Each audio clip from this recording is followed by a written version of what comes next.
अस्सलामुअलैकुम, welcome to cook like Ayesha YouTube channel. आज आप लोगों की फरमाइश में मैं आपको पफ पेस्ट्री की डो बना सिखाऊंगी। ये इसकी पफ पेस्ट्री किस तरह तैयार करनी है, कौन कौन सी टेक्निक्स और फोल्डिंग टेक्निक्स होती हैं जिसको आपको फॉलो करना है।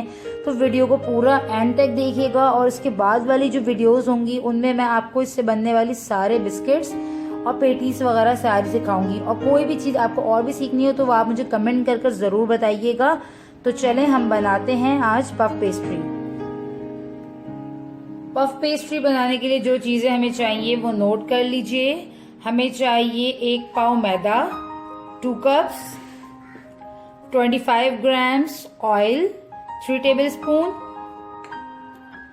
Half tea spoon salt, 2 table spoon sugar powder और यूनी पफ यानी कि जमा हुआ घी कह लें आप इसे, या और यूनी पफ के नाम से इजीली मार्केट में अवेलेबल होता है। ये एक तरह का घी होता है जिसको ये जमा कर इस तरह से बनाते हैं। इसकी इस तरह से पैकिंग होगी। अच्छे वाले पफ की यही पैकिंग होती है। ऊपर से इसमें फॉइल लगा होता है और ये वाला जो पफ होता है ये बिल्कुल भी गले में नहीं लगता। ये बहुत अच्छी क्वालिटी का पफ होता है। अच्छी क्वालिटी का यूनी पफ यूज करें, इससे जो है आपके गले में बिल्कुल भी नहीं लगेगा। आपने अक्सर मार्केट्स में खाया होगा तो फील होता है, हम लोग कहते हैं ये बेकरी का अच्छा नहीं है, बहुत गले में लग रहा है, चिकनाहट वाला फीलिंग आती है जो वो जो है ना इसी पफ की वजह से आती है। बट जब आप अच्छी क्वालिटी का यूनी पफ यूज करेंगे तो बिल्कुल भी आपके गले में ये चिपचिपी सी फीलिंग नहीं आएगी। तो सबसे पहले हम डो को गूंदेंगे और डो हम बिल्कुल नॉर्मल गूंदेंगे। बहुत सारे लोग कहते हैं कि हार्ड डो गूंदते हैं या बहुत सॉफ्ट, नहीं, हमने बिल्कुल नॉर्मल डो गूंदनी है। और यूनी पफ भी हमारे बिल्कुल नॉर्मल कंसिस्टेंसी होगी, मैं आपको बता देती हूँ। तो मैदे में अभी हमने सॉल्ट ऐड किया है और ये शुगर पाउडर ऐड कर रही हूँ मैं। और इसको मिक्स करने के बाद ऑयल ऐड कर दूंगी और ऑयल ऐड करने के बाद बस इसे मैं पानी से नॉर्मल वाटर से गूंद दूंगी। गर्म पानी की कोई जरूरत नहीं है, नॉर्मल पानी से ही आप इसको गूंद सकते हैं।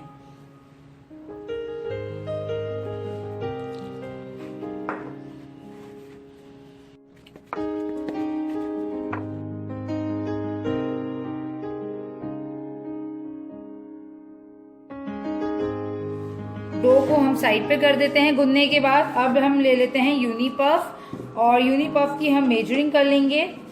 यूनी पफ जो है मैंने अभी फ्रिज से निकाली है तो थोड़ी सी हार्ड है इसके।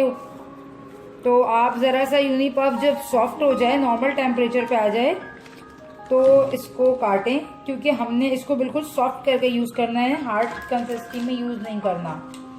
तो मैं यहाँ पे मेजरिंग स्केल में इसको मेजर करूंगी, आपको भी दिखाती हूँ मैं किस तरह से मेजर करके इसको लूंगी। यहाँ पे मुझे चाहिए 175 ग्राम्स यूनी पफ।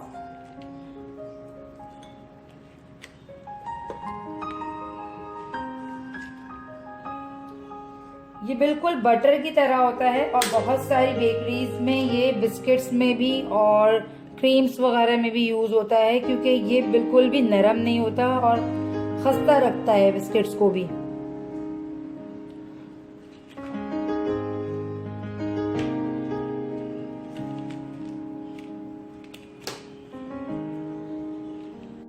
तो यहाँ पे हमने यूनी पफ ले लिया है 175 ग्राम। इस तरह से स्केल की हेल्प से ही लीजिएगा।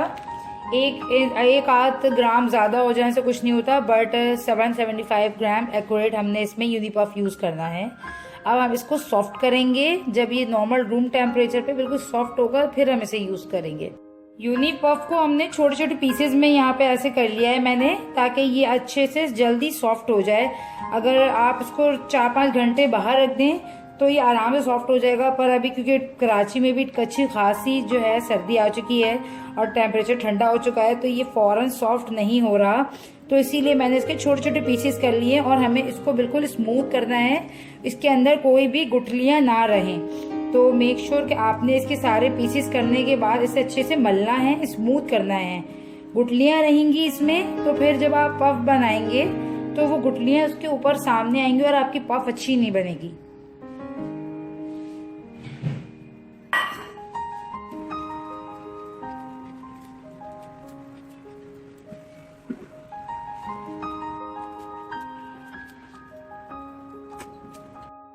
हल्का सा हम नीचे फ्लावर डस्ट करते हैं और फिर इसको और स्मूथ करके सेट करेंगे। ठीक है, ये देखें कितनी स्मूथ हो गई है मेरी पफ। इसमें हल्के से जो अगर आपको लग रहे हैं इसमें गिल्टे हैं तो वो उसको आप हाथ की मदद से सॉफ्ट कर लें बिल्कुल।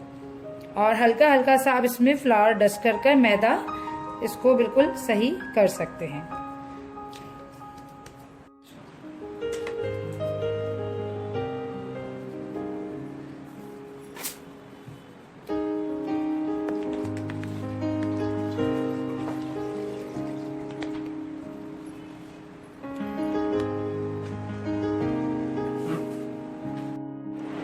इस तरह से हमने इसको मैदा लगाकर स्क्वायर शेप दे दिया। इसको हम साइड में रखते हैं। अब हम ले लेते हैं अपनी डो को,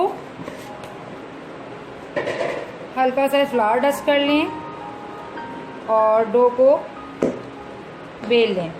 आपने साइडों से जो है डो को पतला रखना है और बीच से थोड़ा सा मोटा रखना है। देखिएगा मैं किस तरह बेल रही हूँ, ये देखिए।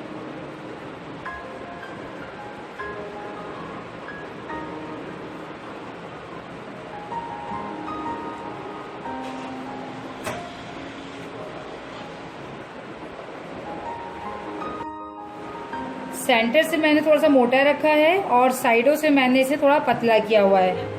अब हम इसके बीच में रख देंगे ये यूनी पफ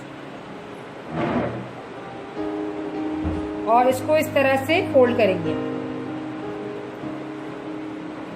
फोल्ड करते हुए ख्याल रखिएगा यहाँ जो साइड यहाँ से कोई भी आपके बल नहीं आने चाहिए।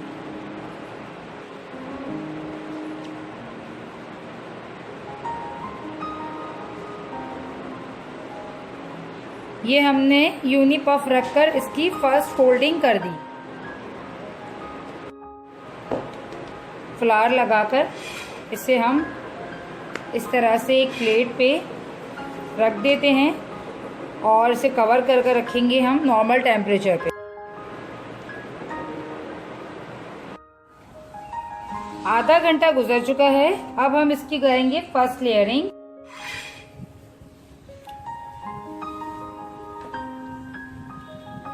फर्स्ट लेयरिंग के वक्त हमने अब जो है हाथ से पहले अच्छे से इसको फैलाना है। हम एकदम से अगर बेलन चलाएंगे तो कहीं पे ज्यादा चला जाएगा पफ और कहीं पे कम, तो इस वजह से हमने हाथों की मदद से इसको इस तरह से फैलाना है ताकि चारों तरफ यूनी पफ इवनली फैले और कोई भी साइड ज्यादा या कम ना हो।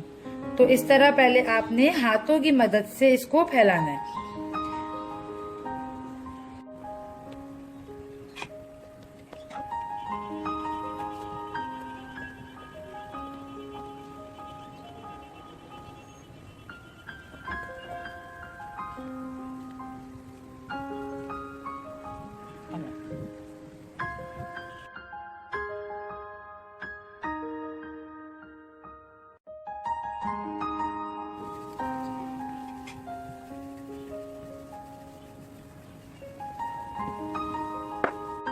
अब हमने इसको बेल लेने के बाद देख लें ये मैंने 1/2 इंची इसको बेला है। ठीक है, अब मैं करूंगी इसको फोल्ड।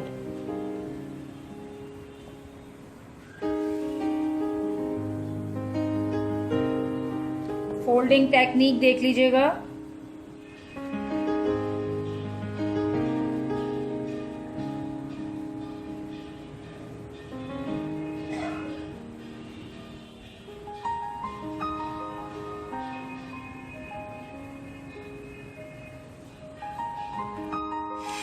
अब हमने दोबारा से फ्लावर प्लेट पे डस्ट कर इसको 1/2 एन आवर के लिए रेस्ट देना है। कम से कम इसका जो रेस्ट देने का टाइम है वो आधा घंटा है और ज्यादा से ज्यादा आप इसको 1 घंटा भी अच्छे रिजल्ट के लिए फोल्ड कर छोड़ सकते हैं ढककर। अगेन हम वैसे ही इसको छोड़ देंगे जैसे हमने इसे पहले छोड़ा था। आधे घंटे बाद मैं इसकी सेकंड लेयर करूंगी और फाइनल लेयर होगी वो हमारी।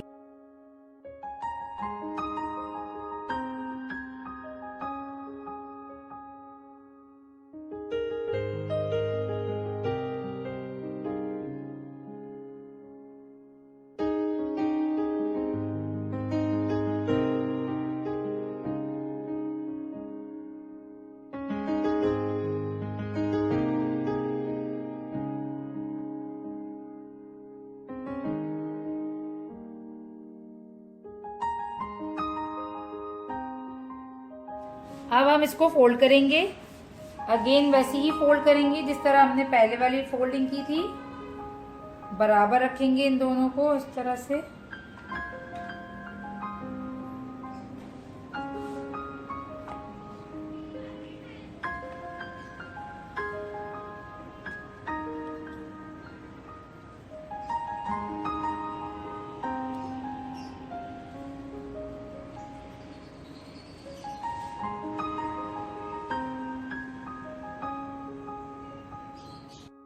तो ये हमारी पफ पेस्ट्री की डो बिल्कुल तैयार है। इसे हम जो है उठाकर किसी भी पन्नी में या फिर शॉपर में हल्का सा फ्लावर लगाकर रख लेंगे। और ये मैं इसको फ्रीजर में स्टोर कर रही हूँ। आप चाहें तो इसे 2 महीने 3 महीने दिन और महीने चाहें आप इस पफ पेस्ट्री को स्टोर करके रख सकते हैं। पफ पेस्ट्री खराब नहीं होती, मगर ऊपर फ्रीजर में स्टोर कीजिएगा इसको। अब आज की ये वीडियो पफ पेस्ट्री की कंप्लीट होती है। नेक्स्ट वीडियो में मैं आपको इसी डो से बनाना सिखाऊंगी चिकन पफ पेटीज और क्रीम रोल, और इसकी जितनी भी चीज़ें बनती हैं मैं आपको वो सारी चीज़ें बताऊंगी। तो आज की जो पफ पेस्ट्री की क्लास थी वो यहाँ पे कंप्लीट होती है। उम्मीद करती हूँ आपको इसकी फोल्डिंग, इसकी टेक्निक समझ आई होगी। नॉर्मल टेम्परेचर पे सारा काम करना है, बहुत हार्ड कुछ भी नहीं लेना, ना डो हार्ड लेनी है और ना ही पफ हार्ड लेनी है। फोल्डिंग टेक्निक्स अच्छी होनी चाहिए, गुठलियाँ नहीं होनी चाहिए आपकी यूनी पफ में। और इन सब चीज़ों का जब आप ख्याल रखेंगे फोल्ड करते हुए तो जो है आपकी पफ बहुत अच्छी बनेगी। उम्मीद करती हूँ आपको आज की रेसिपी अच्छी लगी होगी। मेरे चैनल को सब्सक्राइब करना, वीडियो को लाइक करना मत भूलिएगा और नेक्स्ट रेसिपी ज़रूर देखिएगा, क्योंकि मैं आपको उसमें बना सिखाऊंगी पफ पेस्ट्री से बनने वाली बहुत सारे बिस्किट्स और बहुत सारी चीज़ें।